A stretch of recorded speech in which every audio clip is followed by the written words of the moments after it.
അതിന് ഭരണഘടനയെ വ്യാഖ്യാനിച്ചുകൊണ്ട് അദ്ദേഹത്തിന് അനുകൂലമായി വിധി പുറപ്പെടുവിക്കുകയുണ്ടായി. അതായത് അദ്ദേഹത്തിനെ ഒഴിവാക്കിക്കൊണ്ട് ഉത്തരാഖണ്ഡ് ഗവൺമെന്റ് മുന്നോട്ട് വെച്ച ആ ലിസ്റ്റ്, ആ പട്ടിക തന്നെ ഉത്തരാഖണ്ഡ് ഹൈക്കോടതി റദ്ദ് ചെയ്തു. പക്ഷേ ഉത്തരാഖണ്ഡ് ഗവൺമെന്റും മറ്റു ചില കക്ഷികളും സുപ്രീം കോടതിയെ സമീപിക്കുകയും അപ്പീൽ കൊടുക്കുകയും ആ കേസ് സുപ്രീം കോടതിയിലെ വിധിന്യായത്തിൽ എന്താണ് സംഭവിച്ചത്? കേസ് തലകീഴ് മറിഞ്ഞു കളഞ്ഞു. അതായത് നമ്മുടെ രാജ്യത്തെ ഉത്തരാഖണ്ഡ് സംസ്ഥാനത്തിലെ ഹൈക്കോടതി ആ കേസിനെ മൗലിക അവകാശമാണ്, സംവരണത്തിൽ പ്രൊമോഷൻ മൗലിക അവകാശമാണെന്ന് പറഞ്ഞുകൊണ്ട് പ്രൊമോഷൻ നൽകിയപ്പോൾ അതേ നിയമം പഠിച്ച ജഡ്ജിമാർ നയിക്കുന്ന സുപ്രീം കോടതിയിൽ ഇതിനെതിരെ എങ്ങനെ വിധിയുണ്ടായി? നാം മനസ്സിലാക്കണം, ജുഡീഷ്യറിയിൽ ഈ വൈരുദ്ധ്യങ്ങൾ എങ്ങനെയുണ്ടായി. അതായത് സുപ്രീം കോടതി പറഞ്ഞു, എന്താണ് സംവരണത്തിൽ അല്ലെങ്കിൽ ഉദ്യോഗത്തിന്റെ പ്രൊമോഷനിൽ മൗലിക അവകാശമാണെന്നാണ് കേസ് നടന്നതും അതിനനുകൂലമായാണ് ഉത്തരാഖണ്ഡ് ഹൈക്കോടതി വിധി പുറപ്പെടുവിച്ചതും. പക്ഷേ സുപ്രീം കോടതി എന്താണ് പറഞ്ഞത്? ഉദ്യോഗത്തിൽ പ്രൊമോഷനിൽ മൗലിക അവകാശമാണെന്ന് മാത്രമല്ല, സംവരണം തന്നെ മൗലിക അവകാശമല്ല. ഇതെങ്ങനെയുണ്ടായി? മൗലിക അവകാശമാണെന്ന് തന്നെയല്ല, അത് വെറും ഒരു ചാരിറ്റി മാത്രമാക്കി. അതായത് സംസ്ഥാന ഗവൺമെന്റുകൾക്കും കേന്ദ്ര ഗവൺമെന്റുകൾക്കും വേണമെങ്കിൽ മാത്രം കൊടുക്കാൻ കഴിയുന്ന ഒന്നാണ് സംവരണം എന്നാണ് ബഹുമാനപ്പെട്ട സുപ്രീം കോടതി 2020 ഫെബ്രുവരി 7-ാം തീയതിയിലെ ഈ സംവരണത്തെ സംബന്ധിച്ചുള്ള വിധിയിൽ പ്രസ്താവിച്ചത്. എന്താണ്? മൗലിക അവകാശമല്ല, അത് ഒരു ചാരിറ്റി മാത്രമാണ്. അത് ഗവൺമെന്റിന് തോന്നിയാൽ മാത്രം കൊടുക്കാം. ഗവൺമെന്റിന് വേണമെങ്കിൽ കൊടുക്കാം, വേണമെങ്കിൽ കൊടുക്കാതിരിക്കാം. അത് ഗവൺമെന്റിനെ മാത്രമാണ്. അതിനകത്ത് കോടതിയെ സമീപിക്കാൻ അർത്ഥമില്ല. കാരണം മൗലിക അവകാശമല്ല, അത് വെറും ഈ ഭരിക്കുന്ന ഗവൺമെന്റുകളുടെ താല്പര്യത്തിനനുസരിച്ച് മാത്രം ചെയ്താൽ മതി.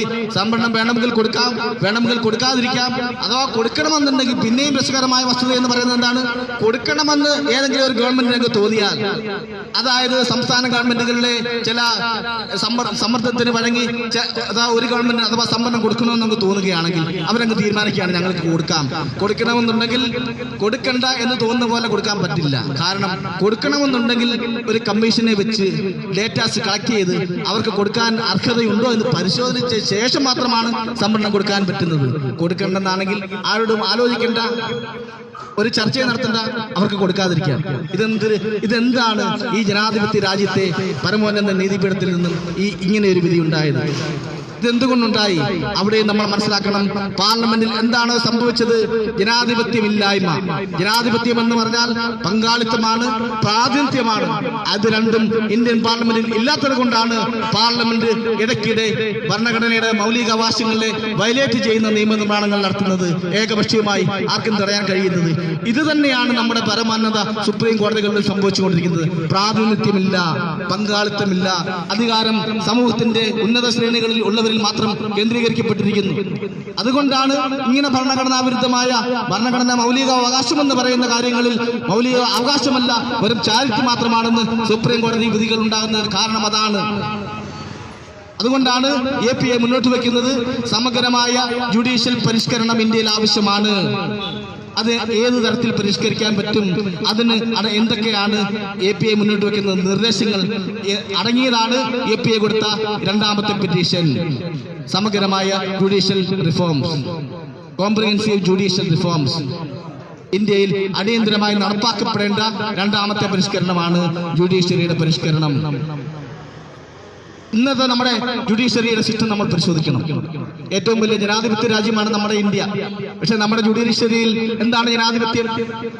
ലോകത്ത് എങ്ങുമില്ലാത്ത, ഇന്ന് ലോകത്ത് 124 ലോകരാജ്യങ്ങളിലും ജനാധിപത്യപരമായ ഭരണം നടത്തുന്ന 120 രാജ്യങ്ങളിലും സിവിൽ മോഡൽ ലോ ആണ് നടപ്പാക്കുന്നത് ജുഡീഷ്യറിയിൽ. പക്ഷേ നമ്മുടെ ഇന്ത്യയിൽ മാത്രം എന്താണ് നടക്കുന്നത്? കൊളീജിയം സിസ്റ്റം എന്ന് പറയുന്ന ഒരു ജനാധിപത്യ വിരുദ്ധതയുള്ള ഒരു സിസ്റ്റമാണ്, സമ്പ്രദായമാണ് കൊളീജിയം സിസ്റ്റം. സുപ്രീം കോടതി ചീഫ് ജഡ്ജിയും കുറച്ച് ജഡ്ജിമാരും കേന്ദ്ര ഗവൺമെന്റിന്റെ പ്രതിനിധികളും അടങ്ങുന്ന ഒരു സിസ്റ്റമാണ് കൊളീജിയം സിസ്റ്റം. ഈ കൊളീജിയം സിസ്റ്റമാണ് നമ്മുടെ രാജ്യത്തെ ജഡ്ജിമാരെ തെരഞ്ഞെടുക്കുന്നത്. എന്താണ് ഇതിന്റെ പ്രത്യേകത? The judges select the judges, the judges appoint the judges. ജഡ്ജിമാരെ തന്നെ തെരഞ്ഞെടുക്കുന്നു, ജഡ്ജിമാരെ നിയമിക്കുന്നു. എന്താണ് നമ്മുടെ ജനാധിപത്യം? ഈ രാജ്യത്ത് ഒരു ലാസ്റ്റ് ഗ്രേഡ് സെർവന്റിന് പോലും PSC പരീക്ഷ നടത്തും, അല്ലെങ്കിൽ മറ്റ് സർക്കാരിന്റെ പരീക്ഷകൾ നടത്തുന്നുണ്ട്. പക്ഷേ നമ്മുടെ രാജ്യത്ത് ജഡ്ജിമാരാകാൻ പരീക്ഷ വേണ്ട. ഞാൻ സൂചിപ്പിച്ചത് ജഡ്ജിയാകാൻ പരീക്ഷ വേണ്ട.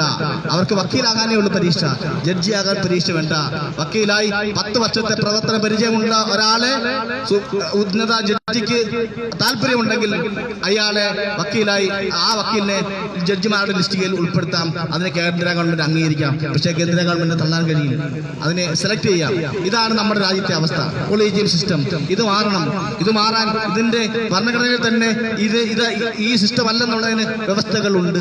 അതായത് നമ്മുടെ ഭരണഘടനയുടെ 312ാമത്തെ ആർട്ടിക്കിളിൽ ഈ ജുഡീഷ്യറി സംബന്ധിച്ച്, ജുഡീഷ്യറിയിൽ ജനകീയമാക്കുന്നതിനെ സംബന്ധിച്ച് വ്യവസ്ഥകളുണ്ട്. അതായത് 312ാമത്തെ ആർട്ടിക്കിൾ പ്രകാരം ഓൾ ഇന്ത്യ ജുഡീഷ്യൽ സർവീസിനെ പറ്റി പ്രതിപാദിക്കുന്നുണ്ട്. എന്താണ് ഓൾ ഇന്ത്യ ജുഡീഷ്യൽ സർവീസ്? നമുക്കറിയാം, നമ്മുടെ കളക്ടർമാരെ നിയമിക്കുന്നത് ഇന്ത്യൻ അഡ്മിനിസ്ട്രേഷൻ സർവീസ് എന്ന് പറയുന്ന ഒരു സെക്ഷനിലാണ്. അതിൽ പരീക്ഷ എഴുതിയിട്ടാണ് അവര് IAS കിട്ടുന്നത്.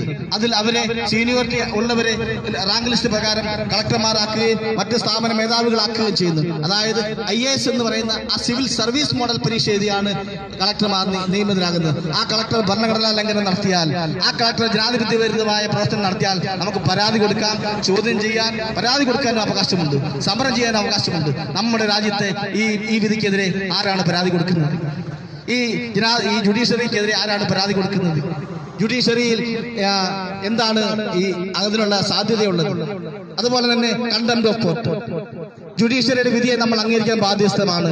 ഇപ്പം ജനാധിപത്യപരമായ രീതിയിലെ കുറവുകളോട് കൂടിയതാണെങ്കിൽ പോലും നിലവിലെ നമ്മുടെ ജനാധിപത്യ സംവിധാനം അനുസരിച്ച് ജുഡീഷ്യറിയുടെ വിധിന്യായങ്ങളെ നമ്മൾ അംഗീകരിക്കണം, ഉൾക്കൊള്ളണം. നമ്മൾ പൗരൻ എന്നുള്ള നിലയിൽ നമ്മൾ അംഗീകരിക്കാൻ ബാധ്യസ്ഥരാണ്. പക്ഷേ അതിനെ വിമർശിക്കാൻ അവകാശമില്ലെന്ന് പറയുന്നത് എന്താണ്? അതെങ്ങനെയാണ് കോടതി അലക്ഷ്യമാകുന്നത്? ഒരു ജനാധിപത്യ സംവിധാനത്തിൽ അഭിപ്രായ സ്വാതന്ത്ര്യമില്ലേ? നമ്മുടെ അഭിപ്രായ സ്വാതന്ത്ര്യത്തിനുള്ള വിലക്കല്ലേ ഈ ജുഡീഷ്യറിയുടെ വിമർശനത്തിന് അധീനമാക്കുന്നത്? അതുകൊണ്ട് അതും മാറ്റം വരുത്തണം. അതുപോലെ തന്നെ ഇന്ത്യൻ ജുഡീഷ്യറി രണ്ട് കരാറുകളിൽ, അന്തർദേശീയ കരാറുകളിൽ ഇന്ത്യൻ ജുഡീഷ്യറി ഒപ്പുവെച്ചിട്ടുണ്ട്. ഒന്ന് ബാംഗ്ലൂർ പ്രിൻസിപ്പിൾ, ഒന്ന് ബീജിംഗ് പ്രിൻസിപ്പിൾ. എന്താണ് ബാംഗ്ലൂർ പ്രിൻസിപ്പിൾ പറയുന്നത്? Indian judiciary, Indian government Bangalore principle ഒപ്പുവെച്ചിട്ടുണ്ട്. അതായത് ജുഡീഷ്യറിയെ സംബന്ധിച്ച് ആ ബാംഗ്ലൂർ പ്രിൻസിപ്പിളിൽ പ്രധാനമായും 3 കാര്യങ്ങളാണ് മുന്നോട്ട് വെക്കുന്നത്. ജുഡീഷ്യറി എന്ന് പറയുന്നത് സ്വതന്ത്രമാകണം, ജുഡീഷ്യറി എന്ന് പറയുന്നത് അക്കൗണ്ടബിൾ ആകണം, ജുഡീഷ്യറി എന്ന് പറയുന്നത് സ്റ്റേറ്റിനോട് ബന്ധപ്പെട്ടതായിരിക്കണം. അത് അങ്ങനെയുള്ള 3 കാര്യങ്ങളാണ് ബാംഗ്ലൂർ പ്രിൻസിപ്പിളിൽ മുന്നോട്ട് വെക്കുന്നത്. അത് സ്വതന്ത്രമായിരിക്കണം, അത് നിഷ്പക്ഷമായിരിക്കണം, അത് അക്കൗണ്ടബിൾ ആയിരിക്കണം. ആരുമായിട്ട് അക്കൗണ്ടബിൾ ആയിരിക്കണം? ആരോട് കടപ്പെട്ടതായിരിക്കണം? ഗവൺമെന്റിനോട്. ഗവൺമെന്റിന്റെ 3 സംവിധാനങ്ങളാണ് ലെജിസ്ലേച്ചർ, എക്സിക്യൂട്ടീവ്, ജുഡീഷ്യറി. നിയമനിർമ്മാണ സഭ, നിയമനിർവഹണ സഭ, ജുഡീഷ്യറി. ഇത് ഗവൺമെന്റിന്റെ 3 പ്രധാന ഘടകങ്ങളാണ് നമ്മുടെ ഭരണഘടന അനുസരിച്ച്. അതായത് അത് കടപ്പെട്ടിരിക്കുന്നത് ഭരണഘടനയോടാണ്. നമ്മളെ സംബന്ധിച്ചിടത്തോളം സുപ്രീം കോടതി എന്ന് പറയുന്നത്, നമ്മളെ സംബന്ധിച്ചിടത്തോളം സുപ്രീം കോടതി എന്ന് പറയുന്നത് സുപ്രീം അല്ല. കാരണം സുപ്രീം കോടതി എന്ന് പറയുന്നത്, സുപ്രീം ആകുന്നത് എങ്ങനെയാണ്? കോടതികൾക്കാണ് സുപ്രീം. പക്ഷേ നമ്മുടെ ജനാധിപത്യ രാജ്യത്തെ സംബന്ധിച്ചിടത്തോളം, നമ്മുടെ ഭരണഘടനയെ സംബന്ധിച്ചിടത്തോളം, നമ്മുടെ ഈ രാജ്യത്തെ പൗരന്മാരെ സംബന്ധിച്ചിടത്തോളം സുപ്രീം എന്ന് പറയുന്നത് എപ്പോഴും ഭരണഘടന തന്നെയാണ്. ഭരണഘടനയാണ് പരമപ്രധാനം ജനങ്ങളെ സംബന്ധിച്ച്. ജുഡീഷ്യറിയെ സംബന്ധിച്ച്, നിയമനിർമ്മാണ സഭയെ സംബന്ധിച്ച്, നിയമനിർവഹണ സഭയെ സംബന്ധിച്ച് സുപ്രീം എന്ന് പറയുന്നത് ഭരണഘടനയാണ്. രാജ്യത്തിന്റെ എല്ലാറ്റിനും ഉപരിയാണ് ഭരണഘടന. ആ ഭരണഘടന ഉള്ളത് കൊണ്ടാണ് നമ്മുടെ രാജ്യം നിലനിൽക്കുന്നത്.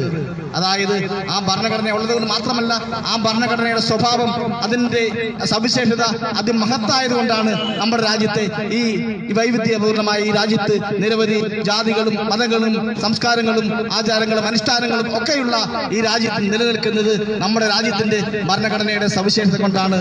അത് ഭരണഘടന മുന്നോട്ട് വെക്കുന്ന ആശയത്തിന്റെ സവിശേഷത കൊണ്ടാണ് ഇന്ന് ഈ രാജ്യം നിൽക്കുന്നത്. അതുകൊണ്ടാണ് APA പറയുന്നത് സുപ്രീം കോടതി അല്ല സുപ്രീം എന്ന് പറയുന്നത് ഇന്ത്യൻ ഭരണഘടന ഭരണഘടനയാണ്. ആ ഭരണഘടനാപരമായ ഒരു സ്ഥാപനം മാത്രമാണ് നീതിന്യായ വ്യവസ്ഥ. ആ ഭരണഘടനയെ വ്യാഖ്യാനിക്കുന്ന ജോലിയാണ് നീതിന്യായ വ്യവസ്ഥയുടെ. ഭരണഘടനയുടെ അടിസ്ഥാന തത്വങ്ങൾക്ക് മാറ്റം വരുത്തുവാൻ നീതിന്യായ വ്യവസ്ഥയ്ക്ക് അവകാശമില്ല. അതാണ് ബാംഗ്ലൂർ പ്രിൻസിപ്പിൾ സൂചിപ്പിക്കുന്നത്. ഇത് നിഷ്പക്ഷമായിരിക്കണം, അക്കൗണ്ടബിലിറ്റി ഉള്ളതായിരിക്കണം, ഇത് സ്വതന്ത്രമായിരിക്കണം. അതുകൊണ്ടാണ് APA പറയുന്നത് സമഗ്രമായ ജുഡീഷ്യൽ പരിഷ്കരണം ഇന്ത്യയിൽ ആവശ്യമാണ്. അതുപോലെ തന്നെ APA മുന്നോട്ട് വയ്ക്കുന്ന വളരെ പ്രധാനപ്പെട്ട മറ്റൊരു പരിഷ്കരണമാണ് വിദ്യാഭ്യാസ പരിഷ്കരണം. എന്താണ് നമ്മുടെ രാജ്യത്തെ വിദ്യാഭ്യാസ നയം? നമ്മൾ രക്ഷിതാക്കൾ കുട്ടികളെ പഠിക്കാനായിട്ട് സ്കൂളിൽ വിടുന്നു, പഠനോപകരണങ്ങൾ വാങ്ങി നൽകുന്നു, ജോലി ചെയ്ത് അവരുടെ വിദ്യാർത്ഥികളെ പഠനത്തിന് പറഞ്ഞയക്കുന്നു, അവർ പഠിക്കുന്നു. ഒരു ഹൈസ്കൂൾ തലം കഴിഞ്ഞ് പ്രീ ഡിഗ്രി അല്ലെങ്കിൽ +2 കഴിഞ്ഞ് ഡിഗ്രി കഴിഞ്ഞ് അവർ പഠിക്കുന്നു. പക്ഷേ വളരെയധികം ഏകദേശം 80% വിദ്യാർത്ഥികളും അവരുടെ പഠന മേഖലയുമായിട്ട് ബന്ധപ്പെട്ടല്ല ഉള്ള ജോലികളിലല്ല ഏർപ്പെടുന്നത്.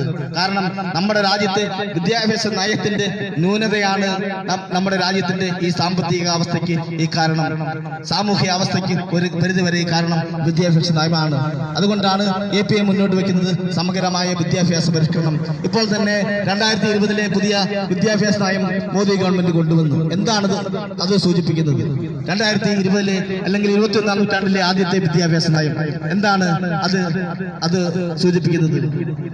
ഭരണഘടനാ പ്രകാരം ഇന്ത്യൻ ഭരണഘടന 1950 നിലവിൽ വന്നപ്പോൾ ഇന്ത്യയിൽ നിലനിന്നിരുന്ന സകലവിധ നിയമങ്ങളെയും റദ്ദ് ചെയ്തുകൊണ്ടാണ്, എല്ലാ നിയമങ്ങളെയും റദ്ദ് ചെയ്തുകൊണ്ട് ഒരു മതേതര ജനാധിപത്യ റിപ്പബ്ലിക്കായിട്ടാണ് നമ്മുടെ ഇന്ത്യയെ വിഭാവനം ചെയ്തത്, ഇന്ത്യയെ പ്രഖ്യാപിച്ചത്, ഇന്ത്യയിലെ ജനങ്ങൾ പ്രഖ്യാപിച്ചത്.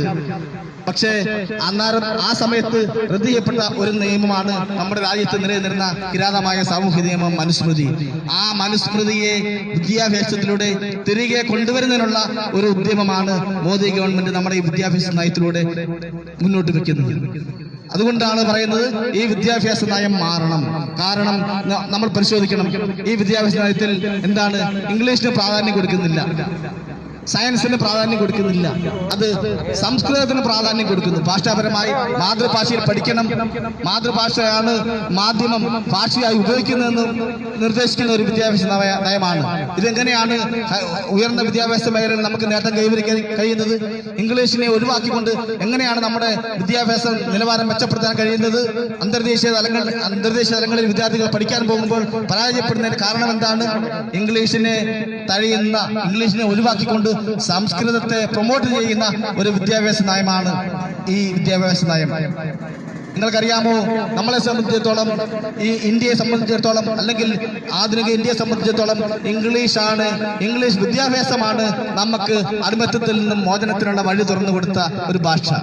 സംസ്കൃതം നമ്മളെ അടിമകളാക്കിയപ്പോൾ, സംസ്കൃതം നൂറ്റാണ്ടുകളായി ഈ രാജ്യത്തെ മണ്ണിന്റെ മക്കളെ ജാതിയുടെ പേരിൽ അടിമകളാക്കിയപ്പോൾ, അവർക്ക് മൗലിക അവകാശങ്ങൾ നിഷേധിക്കപ്പെട്ടപ്പോൾ, അവർക്ക് വഴി നടക്കാനും മാറുമറക്കാനും ഉള്ള പ്രാഥമിക അവകാശങ്ങൾ പോലും നിഷേധിക്കപ്പെട്ട നിയമങ്ങൾ രചിക്കപ്പെട്ട സംസ്കൃത ഭാഷയാണ് മോദി ഗവൺമെന്റ് ഇന്ന് തിരികെ കൊണ്ടുവരുന്നത്. സംസ്കൃതത്തിന് പ്രാധാന്യം കൊടുത്തുകൊണ്ടുള്ള ഈ വിദ്യാഭ്യാസ നയം തികച്ചും ഫാസിസമാണ്, അത് ബ്രാഹ്മണവൽക്കരണമാണ്, അത് ഹൈന്ദവ വർഗീയതയാണ്. അതുകൊണ്ട് വിദ്യാഭ്യാസ നയം അടിയന്തരമായി പരിഷ്കരിക്കപ്പെടേണ്ടതാണ്. APA മുന്നോട്ട് വയ്ക്കുന്ന ഒരു വിദ്യാഭ്യാസ പരിഷ്കരണങ്ങൾ അടങ്ങിയ പെറ്റീഷനും ഇതിനോടകം APA സമർപ്പിച്ചു കഴിഞ്ഞിട്ടുണ്ട്. അതുപോലെ തന്നെ